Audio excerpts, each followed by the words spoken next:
Gloire à Jésus. Que le nom de Dieu Tout-Puissant soit glorifié et loué. C'est votre émission Prière et paroles prophétiques avec le docteur Okpaï, Dike Okpaï, que je vous amène chaque premier jour de la semaine. Aujourd'hui est le premier jour de cette semaine.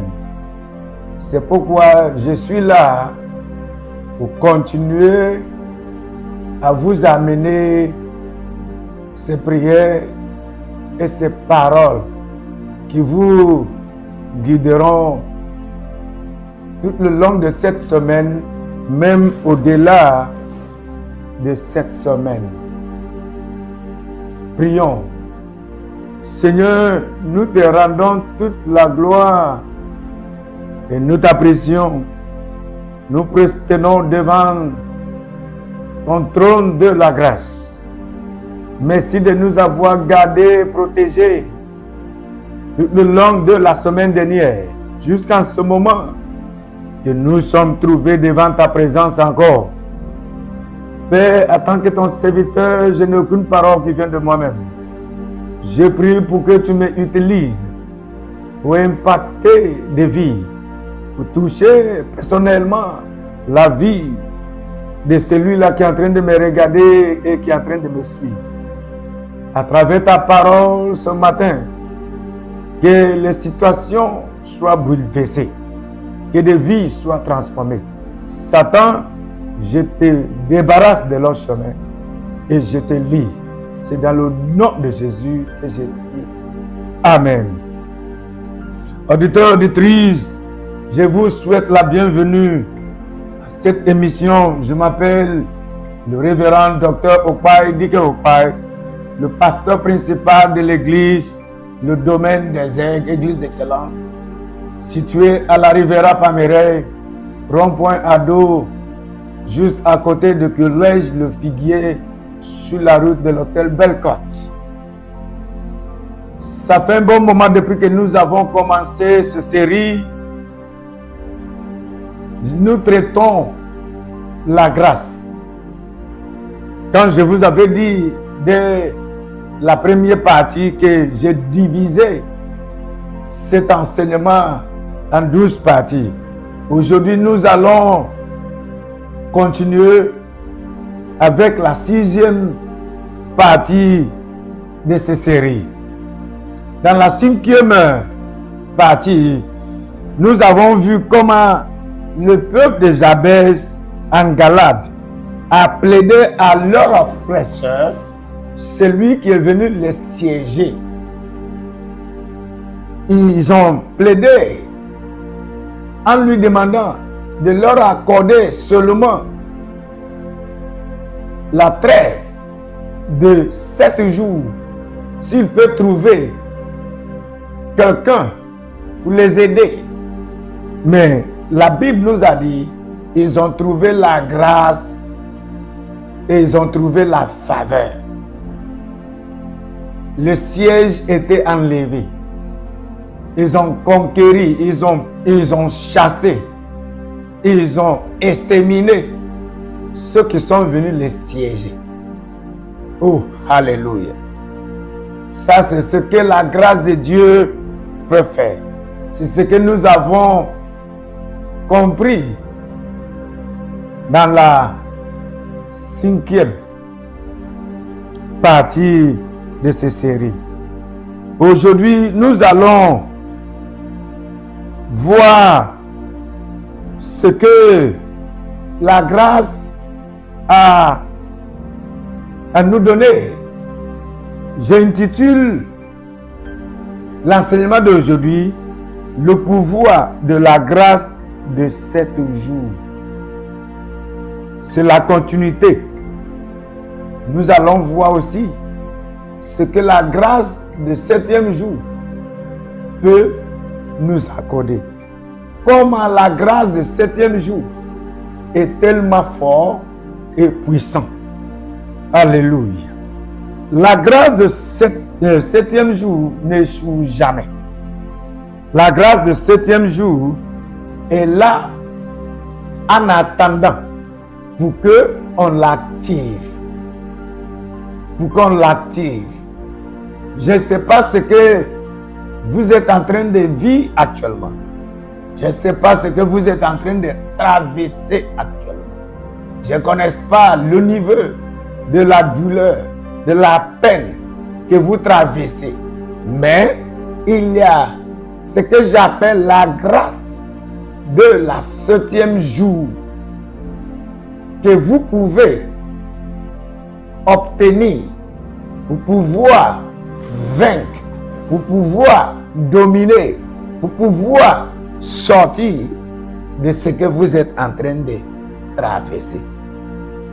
Le peuple de Jabez en Galate l'a déployé. Aussi, il y a un homme dans la Bible appelé Noé qui a déployé cette grâce de la 7e jour.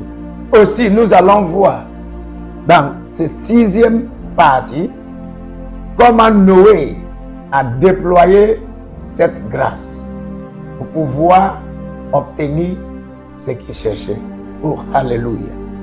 Nous allons voir le livre de Genèse, chapitre 8, à partir du verset 8 jusqu'au verset 12. Nous allons voir comment Noé a déployé cette grâce et comment elle l'a utilisée.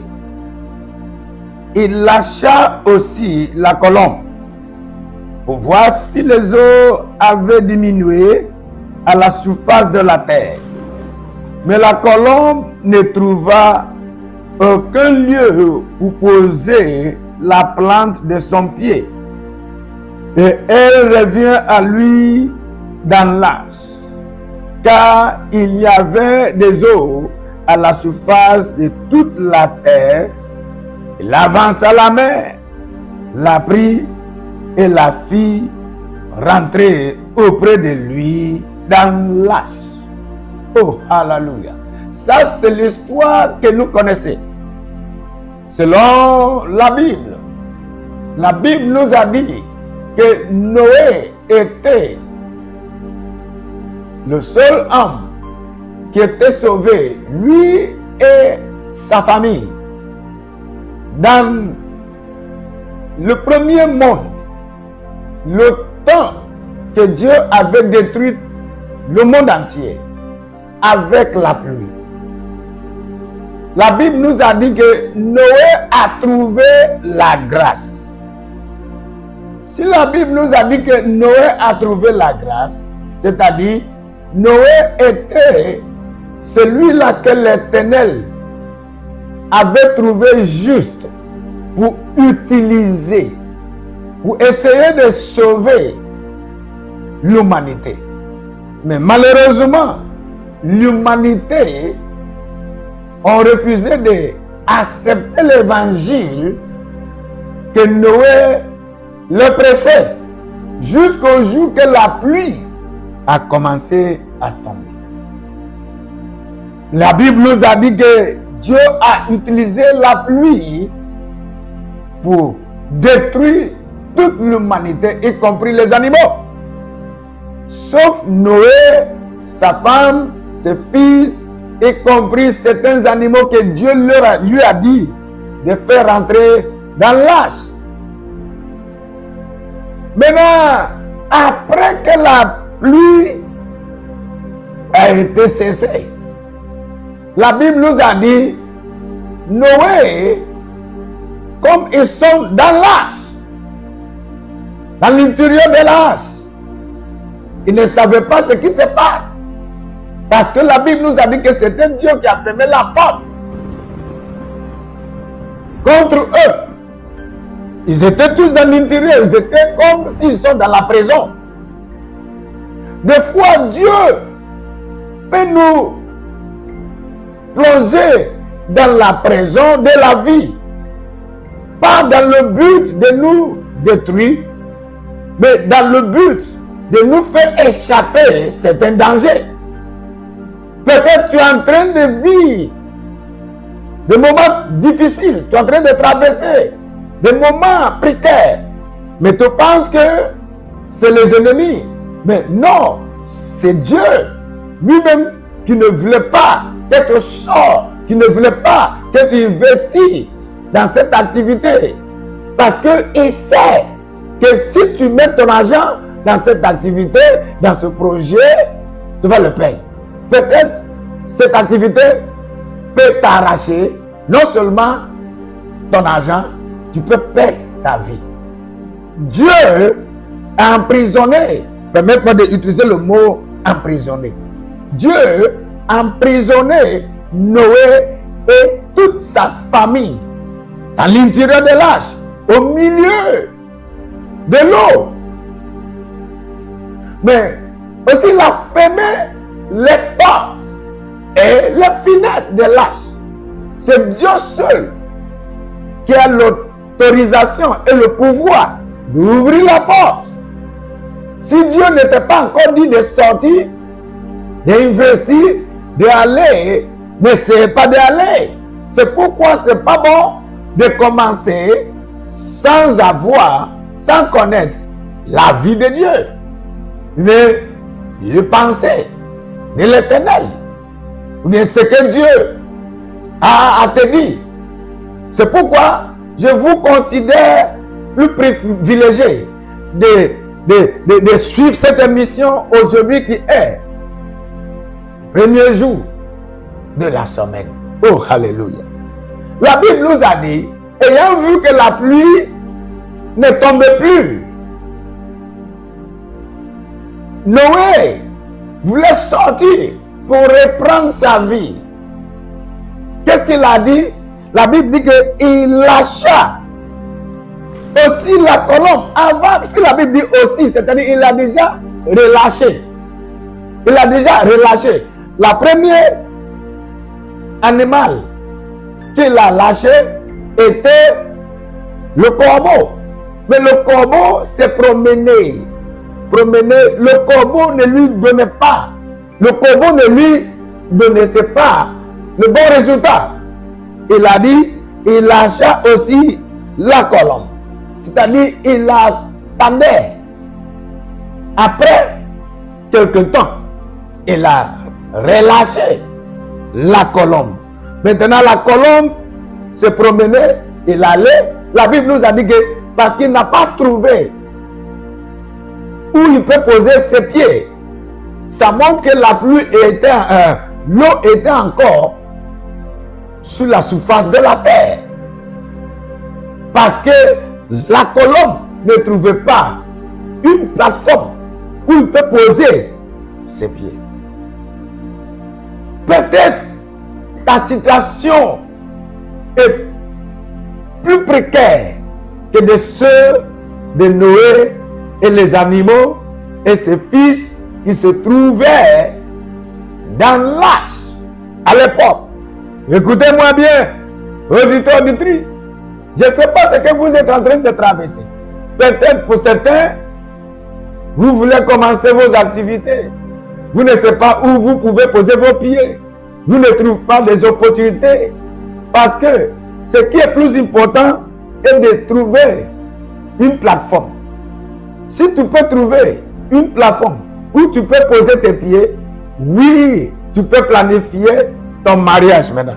Tu peux planifier ta vie maintenant. Tu peux planifier ton voyage maintenant. Tu peux planifier ce projet que vous, voilà, les idées qui sont dans vos têtes. Mais si tu ne trouves pas une plateforme où tu peux poser tes pieds, tu n'auras pas là un avenir. Tu n'auras pas quelque chose que tu peux dire, oui, voici mon avenir. Oh, alléluia. C'est exactement ça. Ce que cette histoire est en train de nous dire. Nous allons voir verset 9, même Genèse chapitre 8, qui disent, mais la colombe ne trouva aucun lieu pour poser la plante de son pied. Et elle revient à lui dans l'arche, car il y avait des eaux à la surface de toute la terre.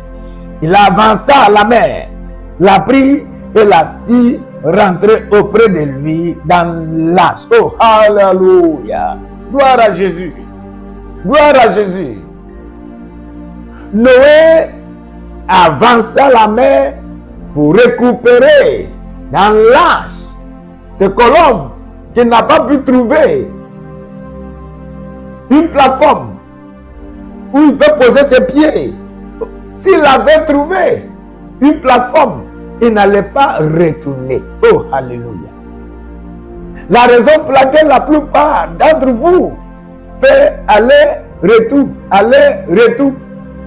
Tu vois, tu commences aujourd'hui, demain, tu es à terre. Tu te relèves demain, tu es à terre encore. Rien ne marche, rien ne va. C'est parce que votre plateforme ne sont pas solides. Alléluia. La Bible dit qu'ils ont l'animal a retourné à Noé et Noé a avancé la main pour les faire rentrer. Si vos plateformes, si vous trouvez que votre plateforme n'est pas solide, Dieu est toujours là et il attend ses mains. C'est ça qu'on appelle la grâce. Et il attend ses mains pour vous recevoir dans son royaume, pour vous rétablir encore, pour vous redonner la grâce encore. La raison pour laquelle la plupart d'entre nous n'avancent pas, ne progressent pas, ne prospèrent pas, ne réussissent pas, est parce que nous avons refusé de retourner à Dieu pour obtenir cette grâce. Voici ce que j'intitule le pouvoir de la grâce du 7e jour. Nous allons voir verset 10. Il dit, il a attendu encore 7 autres jours. Alléluia. Il a attendu encore 7 autres jours. Et il lâcha de nouveau la colombe hors de l'âge. Il a attendu encore 7 autres jours. Frères et sœurs, pour obtenir ce genre de grâce, il faut la prière. Il a dit, il a attendu encore. Pendant que vous attendez, pendant que vous espérez que les choses changent, qu'est-ce que vous faites? Qu'est-ce que vous faites? Comment vous attendez? Nous attendions dans la prière. Nous attendions dans le jeûne. Nous attendions à travers la parole de Dieu. En mettant nos confiances, en suivant les enseignements, en écoutant la parole de Dieu. Dans le jeûne et la prière.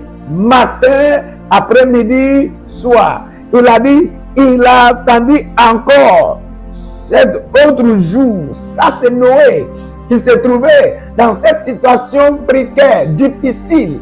Il était entouré par la mort, par l'eau. Il n'y avait pas un lieu où il peut poser ses pieds.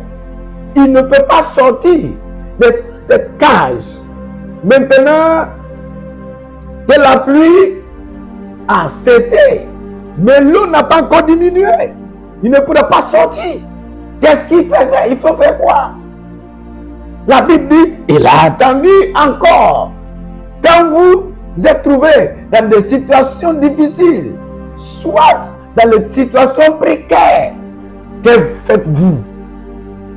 Il ne s'agit pas de courir à gauche, à droite, en cherchant de l'aide chez les marabouts, chez les féticheurs, chez les hommes mystiques. Non. La Bible dit, il a attendu encore. Déployez vos foi. Attendre dans la prière. Attendre dans le jeûne. Ça, c'est ce que j'appelle la grâce de 7e jour. La grâce de 7e jour. La grâce de 7e jour est plus forte que les âmes, que les hommes peuvent libérer contre vous. Dieu ne va jamais permettre que la grâce du 7e jour échoue. Il y aura des résultats que vous allez obtenir après votre jeûne et prière de 7 jours. Oh, alléluia. Peut-être, il y a certains qui disent que, oui, moi, je n'arrive pas à jeûner. Je ne sais pas comment prier.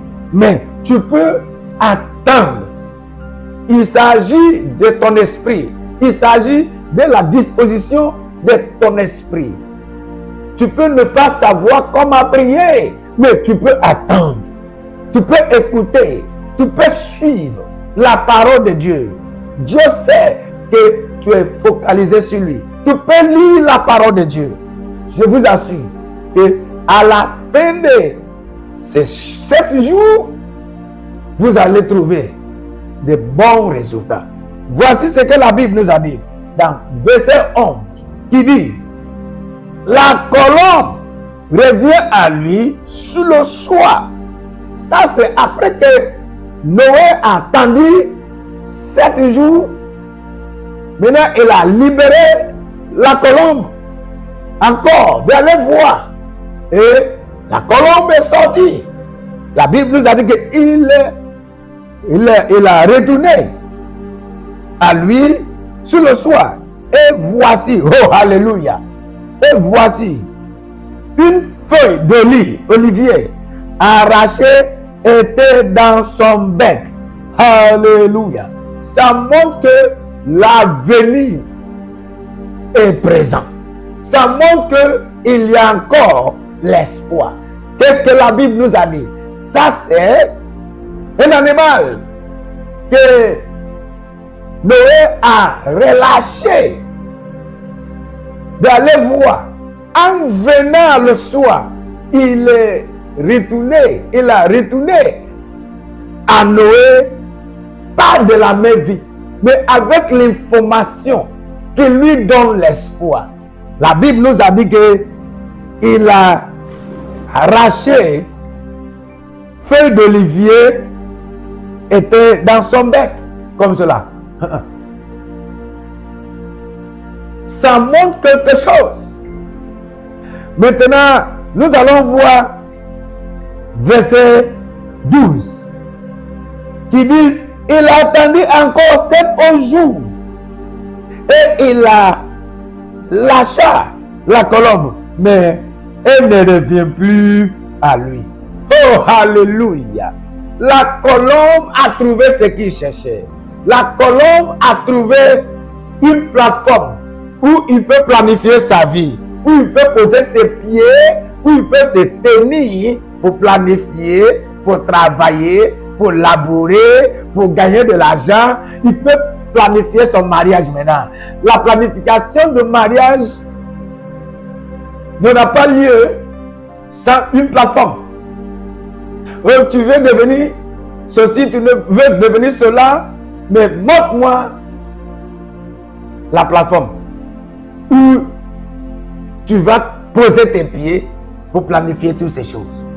Il y a ceux, depuis qui cherchent, ils se promènent, aller, retour, sans rien trouver. Vous sortiez le matin, vous reveniez le soir sans rien trouver. Mais la Bible nous a dit, quand Noé a attendu 7 jours, oh, quand il a déployé la grâce de 7e jour, la colombe, en venant le soir, elle a quelque chose dans son bec qui montre que les portes qui étaient fermées sont ouvertes maintenant. Qui montre que les dangers n'existent plus. Qui montre que les obstacles sont enlevés. Qui montre que les sorciers sont tous morts. Qui montre que les oppresseurs, ils ont pris leur bagage pour fuir. Qui montre que oui, ce que tu penses à réaliser là est possible. Oh, qui montre que le succès est réalisable. Qui montre que l'accomplissement est réalisable. Qui montre que oui, ton avenir est tellement brillant. Alléluia. Si je suis un homme de Dieu, appelé par Dieu, oint par l'Éternel, envoyé par Dieu pour prêcher l'évangile au monde, je me tiens sur cette parole et je déclare que cette semaine, quand vous allez déployer la grâce de 7 jours, quand vous allez attendre comme Noé, quand vous allez prier, quand vous allez décider de retourner au Père qui a ouvert ses bras pour vous accepter encore à nouveau, je vous garantis le succès, je vous garantis vos avenirs est parfaitement garanti. Je vous garantis le succès, je vous garantis la délivrance, je vous garantis la guérison. Ce que vous cherchez là est possible parce que la colombe a quelque chose dans son bec qui nous montre que ce que vous pensez là, et je n'ai pas de bon avenir. Non, l'avenir est brillant maintenant. Que l'Éternel veille sur sa parole pour l'amener aux accomplissements. Que l'Éternel veille sur ses paroles pour les amener aux accomplissements. Dans le nom de Jésus-Christ de Nazareth, je vous déclare béni. Je vous déclare guéri. Je vous déclare restauré. Je vous déclare victorieux dans tout aspect de votre vie quotidienne. Que cette semaine vous favorise. Que les portes qui étaient fermées contre vous ouvrent maintenant dans le nom tout-puissant de Jésus-Christ de Nazareth. Si vous n'avez pas encore donné vos vies à Jésus, c'est le bon moment de le faire. Vous pouvez prier ces prières simples. Seigneur, j'ai écouté ta parole. Pardonne-moi toutes mes erreurs. Je t'accepte dans ma vie. Donne-moi un nouveau cœur. Transforme ma vie. Saint-Esprit, viens dans ma vie. Transforme-moi. Pardonne-moi. Efface mon nom dans le livre de la mort. Écrive mon nom à nouveau dans le livre de la vie éternelle. J'accepte Jésus comme mon sauveur et comme mon Seigneur. Amen. Chers auditeurs auditrices, si vous venez de faire cette prière, vous êtes devenus nés de nouveau. Votre nom est écrit dans le livre de la vie éternelle. C'est maintenant d'aller dans une église où la vérité est prêchée. Si vous cherchez église où la vérité est prêchée, si vous êtes à Abidjan en Côte d'Ivoire, ne vous êtes pas de venir au domaine des airs, église d'excellence. Notre adresse est fine. Je suis le pasteur principal de cette église. Je serai prêt toujours pour vous encadrer, pour vous recevoir dans le royaume de Dieu. De la même manière dont Noé a étendu ses mains pour recevoir la colombe dans l'âge. Que le Seigneur vous bénisse. Abonnez et partagez ce message. Que le Seigneur continue de vous garder jusqu'à la prochaine. Au revoir.